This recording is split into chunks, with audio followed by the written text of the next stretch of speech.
쉽게 생각해서 예를 들어보면 우리가 마시는 커피 가격이 탄소 배출이 없는 친환경 기술로 만들어서 가격이 2배다. 커피 한 잔에 10,000원이다. 그러면 먹으실 건가요?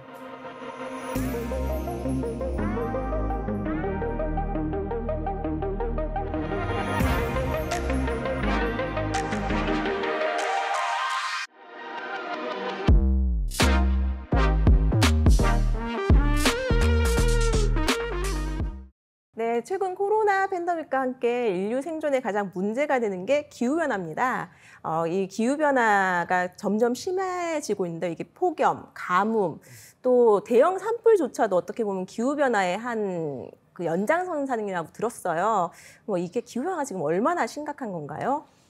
지금 올해 유럽에서 40도 넘는 고온 현상이랑 산불이 엄청나게 지금 진행이 되고 있거든요. 그리고 우리나라도 2018년에 이제 더위, 신기록을 계속 세웠어요. 그만큼 이제 기후변화로 해서 그런 문제들이 나타나고 있고요.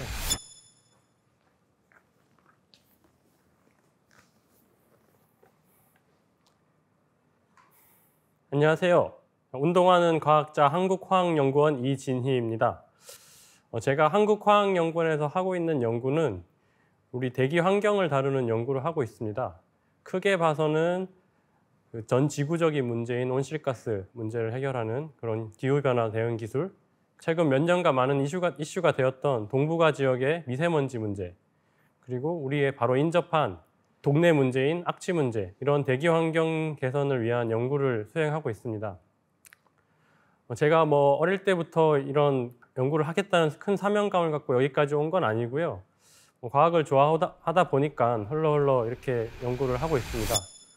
제가 기사에서 40도가 넘었을 때 중국인가에서 사실 계단을 나섰는데 삶은 달걀이 됐다는 기사를 읽은 적도 있거든요. 근데 2.5도가 더 높아지면 너무 심각한 상황이 아닌가요?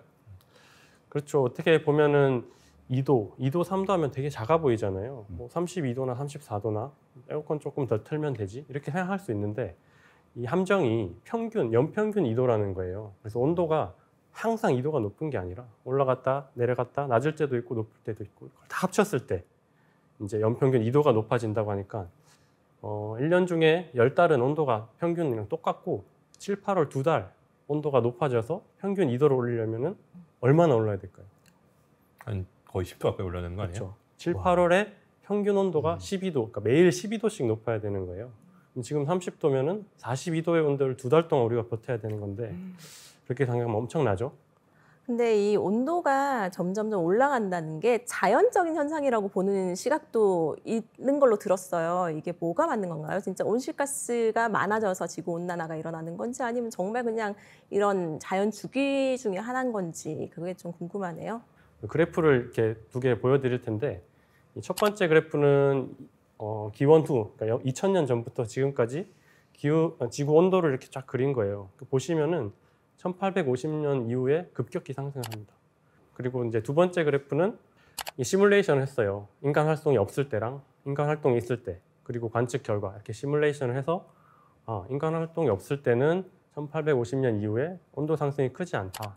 그렇지만 우리의 자연 활동에 인간 활동을 넣었더니 지금처럼 상승을 하더라. 근데 우리가 살아가는 데 있어서는 에너지를 쓸 수밖에 없고 전기도 써야 되고 열도 써야 되고 하는데 그러려면은 어쩔 수 없이 온실가스가 나올 수밖에 없지 않나요? 사실 우리가 탄소 기반의 생명체잖아요. 지구의 모든 생명체들이. 그래서 뭔가 활동을 하면 이산화탄소가 나올 수밖에 없어요. 심지어 지금 숨 쉬면서 말할 때도 이산화탄소가 나오거든요. 이걸 원천적으로 막을 수가 없어요. 이제 그런데 산업화 이후에 그걸 심하게 했다는 거죠. 우리가 산업화 이후에 화석연료를 태우면서 엄청난 이산화탄소를 내뿜고 있는 거고 그런 활동이 계속되면서 점점 증가하면서 온실가스 배출이 많아지고 그것이 기후변화의 이제 트리거가 됐다라고 보고 있는 거죠. 그러면 에너지를 생산하는데 온실가스를 내지 않는 그런 기술들도 있나요? 왜냐하면 에너지는 어쩔 수 없이 계속 써야 될 것 같은데 그런 기술이 지금 개발되고 있는 게 있을까요? 더 많이 보셨을 거예요. 예전에 어릴 때 교과서에서도 배우셨을 거고 신재생 에너지라고 해서 수력, 태양광, 조력, 지열 이런 거 많거든요. 풍력 그런 것들이 다 이제 이산화탄소를 내지 않는 그런 전기 생산 방법이라고 보시면 될 것 같아요. 혹시 궁금한 게 있는데 그러면은 생물화학 이런 걸로도 에너지를 생산하는 방법이 있을까요? 예, 그래서 좀 예전에 많이 얘기가 나왔던 것 같은데 이제 바이오 가솔린이나 바이오 디젤 같은 게 있죠. 이제 식물이나 이런 그런 유래 혹은 이제 목재 부산물 가지고 이거를 이제 연료로 만드는 거죠. 그렇게 되면은 혹시 기후 변화에 도움이 많이 될까요? 아니면은 별 영향이 없나요? 제 개인적인 의견은 어느 정도 보조적으로는 활용이 돼야겠지만은 다른 이런 탄소 중립적인 혹은 탄소 마이너스가 되는 그런 기술들과 함께 사용이 돼야 될 것 같습니다. 그러면 이미 공기 중에 있는 온실가스라던가 아니면 생산하는 과정에서 어쩔 수 없이 배출하게만 되는, 배출할 수밖에 없는 그런 온실가스, CO2 이런 것들은 어떻게 처리를 하면 좋을까요? 네, 굉장히 좋은 질문이신데 그 이산화탄소가 대기 중에 한번 배출되면 20년간 지속이 된다고 합니다. 그래서 이미 배출한 걸 우리가 없애지 않는 한 이거는 계속 온도 상승에 영향을 주는 거예요. 그래서 이미 배출된 CO2를 없애는 것도 굉장히 중요하겠죠. 관심이 있는 기술이고 대표적으로 이제 CCS랑 CCU라는 기술이 있습니다. CCS는 카본 캡처 앤 스토리지, 말 그대로 탄소를 잡아다가 저장을 하는 거예요. 묻어버리는 거예요. 땅속이나 바닷속 이런 데 안전한 데 묻어서 실질적으로 공기 중에 있는 이산화탄소를 없애는 기술이 되겠고요. CCU 기술은 카본 캡처 앤 유틸라이제이션이거든요.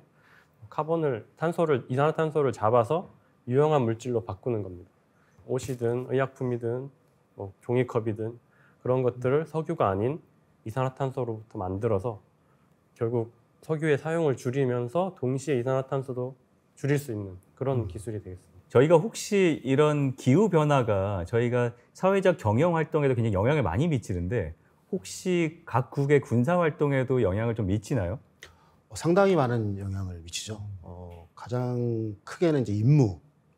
우리가 생각하기에는 군하면 뭐 전차, 항공기에서 전통적인 어떤 충돌만 생각을 하게 되는데 이런 기후 변화 때문에 폭우, 폭설, 그다음에 산불 이런 게 발생하잖아요. 그러면은 그것을 신속하게 대응하기 위해서는 준비가 되어 있는 조직이 필요합니다. 그게 군이죠. 그렇기 때문에 전통적인 안보 위협뿐만 아니라 그런 것을 통틀어서 비전통적 안보 위협이라고 하는데 그런 것에 즉각 대응할 수 있도록 군이 준비를 하고 있고 우리나라도 마찬가지입니다. 결과적으로 봤을 때는 기후 문제가 전 지구에 있는 사람들에게 다 영향을 미치기도 하지만 저희가 내부적으로는 그거를 그냥 볼 게 아니라 과학기술 개발을 통해서 개선하는 방법 그리고 군 활동을 통해서도 뭔가 지원할 수 있는 거 이런 것들에 대해서 저희가 끊임없이 고민을 해야 된다는 얘기시군요. 예, 그렇죠. 사회 활동이라는 것은 시스템 오브 시스템스니까요. 복합적으로 다가오는 것이고 또 추가적으로 말씀드리자면은 아프리카나 중동 지역 같은 경우는 이제 기후 온난화 때문에 사막화가 많이 진행되고 있잖아요. 그렇기 때문에 자원 전쟁이라고 많이 들어보셨을 겁니다. 물 부족 때문에 부족 간에 국가 간에 대립각을 세우고 분쟁이 실제적으로 일어나고 있습니다. 이 박사님, 그 기후 문제 때문에 직접적으로 영향을 받는 분야가 있을까요?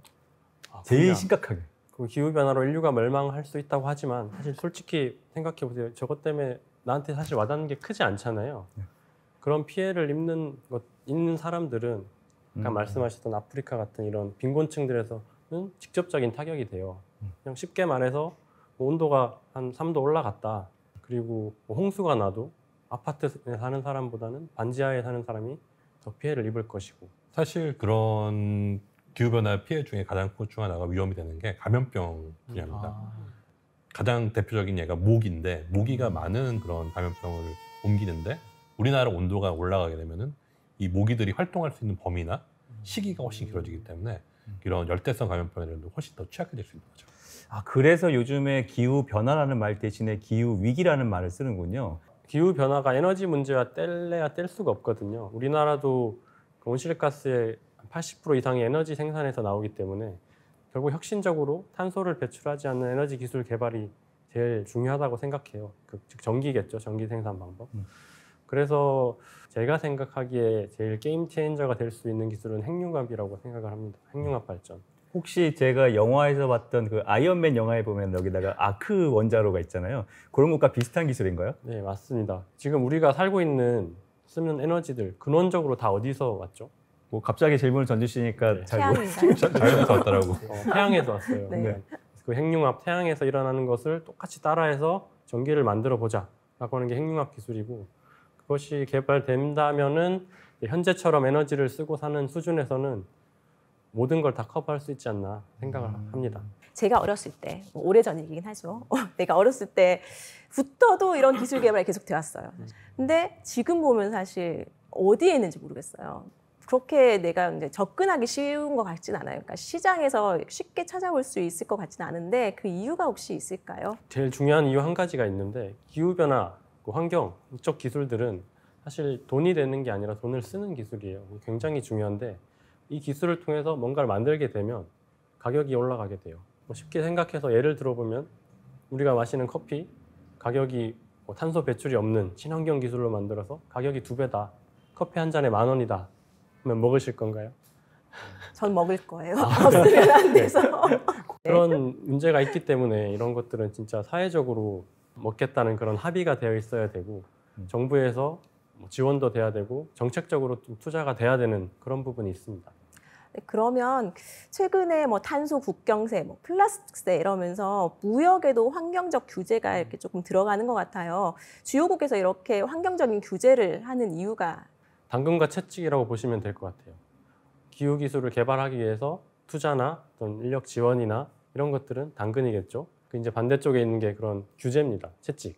뭐 이 이상 배출하면은 벌금 때릴 거야. 영업 정지할 거야. 하면은 할 수밖에 없잖아요. 기업들이 정부에서 그렇게 해버리면. 그것 중에 하나가 이제 국경세, 탄소세, 뭐 탄소 배출권 거래제 이런 것들이라고 보시면 될 것 같습니다. 제가 이해한 거에 따르면 그럼 기후변화를 대응하기 위해서는 기술 개발이 가장 중요하고 그런 기술을 사용함으로써 기후변화 대응이 된다. 뭐 이렇게 제가 이해를 하면 되는 걸까요? 네, 기술 개발이 굉장히 중요하고요. 왜냐하면 기술이 아직 완전한 기술이 없기 때문입니다.